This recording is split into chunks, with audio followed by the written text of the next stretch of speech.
नमन त्या पराक्रमाला, नमन त्या देशप्रेमाला, नमन त्या ज्ञानसूर्याला, नमन त्या महामानवाला, नमन अशा डॉक्टर बाबासाहेब आंबेडकरांना।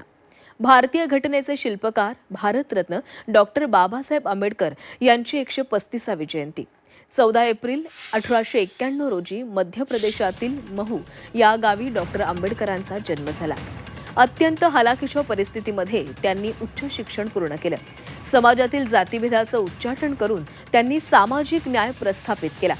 तळागाळातील लोकांना बौद्धिक आणि सामाजिक गुलामगिरीतून मुक्त करून समानतेचा मंत्र देणारे दीपस्तंभ म्हणजेच डॉक्टर बाबासाहेब आंबेडकर। गरिबी, निरक्षरता ही गुलामगिरीची मूळ कारणं असल्यानं शिका, संघटित व्हा आणि संघर्ष करा असा मंत्र त्यांनी दिला। देशाची घटना लिहून त्यांनी प्रत्येकाला मतदानाचा हक्क मिळवून दिला। 5000 वर्षांपासून अमानुष लाचारीचे जीवन जगणाऱ्या जनमानसामध्ये आत्मसन्मानाची आणि अस्मितेची ज्योत पेटवणाऱ्या महामानवाला झी 24 तासचा सलाम।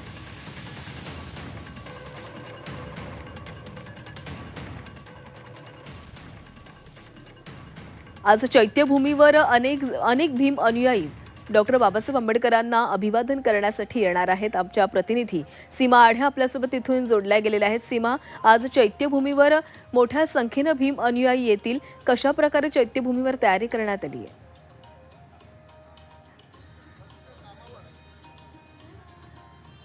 नक्कीच राज्यघटनेचे शिल्पकार भारतरत्न डॉक्टर बाबासाहेब आंबेडकर यांच्या जयंतीनिमित्त दरवर्षीप्रमाणे याही वर्षी अनुयायींची प्रचंड गर्दी त्या चैत्यभूमी परिसरामध्ये आपल्याला पाहायला मिळते। त्यामुळे गर्दी प्रचंड होते।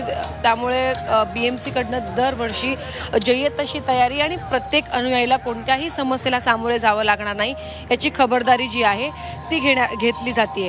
सध्या चैत्यभूमी परिसरामध्ये तसंच आसपासच्या परिसरामध्ये नियंत्रण कक्ष जे आहे ते ठेवण्यात आलेले आहे। सोबतच पिण्याच्या पाण्याची व्यवस्था करण्यात आलेली आहे।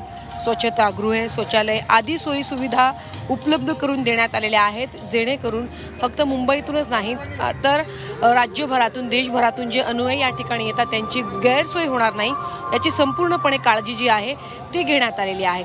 सोबतच आपल्याला माहिती आहे की रांगेत मोठमोठ्या लांबच लांब रांगेत अनुयायी उभे राहतात डॉक्टर बाबासाहेब आंबेडकर यांना अभिवादन करण्यासाठी। त्यामुळे ठिकठिकाणी CCTV जे आहेत ते लावण्यात आलेले आहेत। जर एखादा अनुचित प्रकार घडला तर तात्काळ त्या ठिकाणी पोलिसांना जाता येईल। तसंच चैत्यभूमीजवळ समुद्रात जीवनरक्षक बोटी, अग्निशमन दलाचे जे पथक आहेत ते तैनात करण्यात आलेले आहेत। सोबतच अग्निशमन सुविधा सुद्धा सुसज्ज ठेवण्यात आलेल्या आहेत। या ठिकाणी अनुयायींसह प्रचंड मोठी गर्दी राजकीय नेत्यांची सुद्धा असते। सकाळपासूनच विविध पक्षाचे जे राजकीय जे नेते आहेत ते सुद्धा या ठिकाणी येऊन डॉक्टर बाबासाहेब आंबेडकर यांना अभिवादन करतात। सुप्रिया सुळे असतील किंवा मग शासकीय कार्यक्रमाचं सुद्धा आयोजन करण्यात आलेलं आहे। सकाळी 9:30 वाजता चैत्यभूमीवरती राज्यपाल, राज्याचे मुख्यमंत्री आणि दोन्ही उपमुख्यमंत्री यांच्या उपस्थितीमध्ये कार्यक्रम पार पडेल। सर्वात आधी जे मंत्री, जे मुख्यमंत्री, उपमुख्यमंत्री आहेत डॉक्टर बाबासाहेब आंबेडकर यांना अभिवादन करतील आणि त्यानंतर शासकीय कार्यक्रम जो आहे तो या ठिकाणी पार पडणार आहे।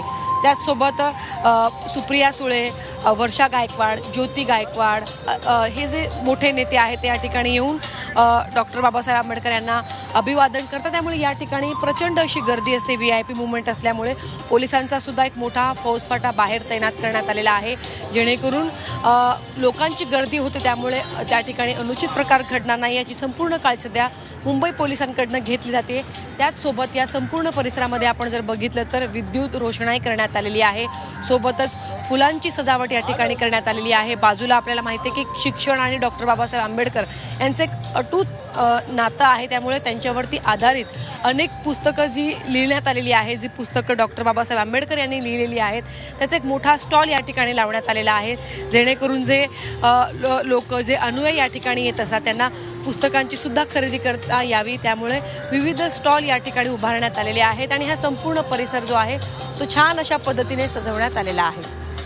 नक्कीच सीमा, तर आज दिवसभर चैत्यभूमीवरचा आढावा तुमच्याकडनं घेत राहणार आहोत। धन्यवाद दिलेल्या माहितीसाठी।